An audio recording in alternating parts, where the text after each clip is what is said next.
बच्चों लोग आपके सामने 4 मॉलिक्यूल दिया हुआ और बोला गया है इसमें से कौन सा नॉन पोलर इन नेचर होगा। तो सिंपली हमको इनके डायपोल मोमेंट का डायरेक्शन पता करना और देखना है किस केस में आपका नेट डायपोल क्या हो रहा है, कैंसिल कर रहा है। जिस केस में नेट डायपोल मोमेंट कैंसिल कर जाएगा उस केस में फिगर क्या हो जाएगा, नॉन पोलर।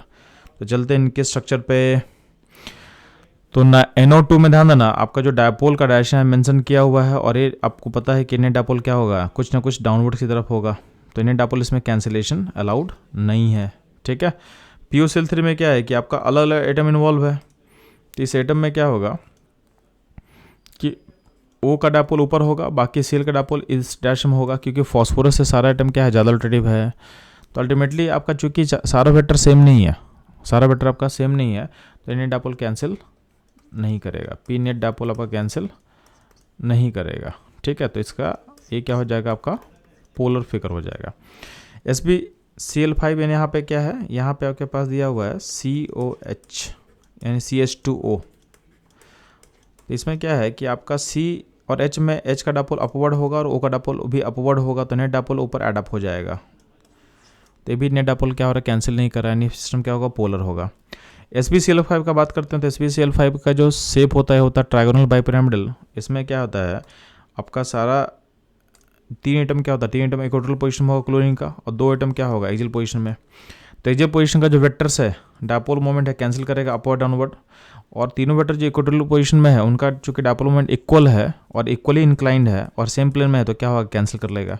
तो अपवर्ड डायपोल कैंसिल कर लिया, अपवर्ड डाउनवर्ड, और इक्वेटोरियल प्लेन में जो है वो भी क्या होगा, आपस में कैंसिल कर लेगा। तो नेट डायपोल इसका क्या होगा, 0 हो जाएगा,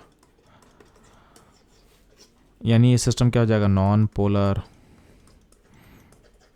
इसको सिंपली अभी सॉल्व कर सकते थे कि अगर आपके सेंट्रल एटम के अबाउट में अगर आपका सराउंडिंग एटम सारा सेम होगा, अगर सराउंडिंग एटम सारा सेम होगा और सेंट्रल एटम पे कोई लोन पेयर ना हो, अगर सराउंडिंग एटम सारा सेम है और कोई लोन पेयर ना हो, तो system non polar by default होता है। तो नॉन पोलर पहचानने का आपको ट्रिक लेके चलते हैं। तो ध्यान देना, इस ट्रिक के अकॉर्डिंग क्या बोला गया है कि जब भी आपका surrounding atom all are same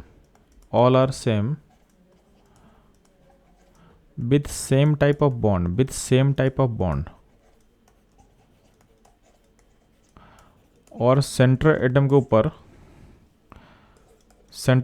क्या होगा, अगर लोन पेयर एब्सेंट रहेगा, तो उस केस में क्या होगा, सिस्टम जो पक्का क्या होगा, नॉन पोलर। यानी आपको सोचने की जरूरत नहीं है, आप डायरेक्टली नॉन पोलर बोल सकते हो। फॉर एग्जांपल CH4, CO2, ठीक है, CCl4, इस केस में जैसे हो गया SbCl5, सारा सराउंडिंग एटम क्या है, सेम है और आपका सेंट्रल एटम में लोन पेयर नहीं है। इस केस में आपका डायपोल नेट कैंसिल नहीं करेगा। तो ये आपका शॉर्ट कर रहा है। तो इस तरह के शॉर्टकट ट्रिक्स के लिए हमारे साथ बने रहें। मिलते हैं हम लोग नेक्स्ट क्वेश्चन में।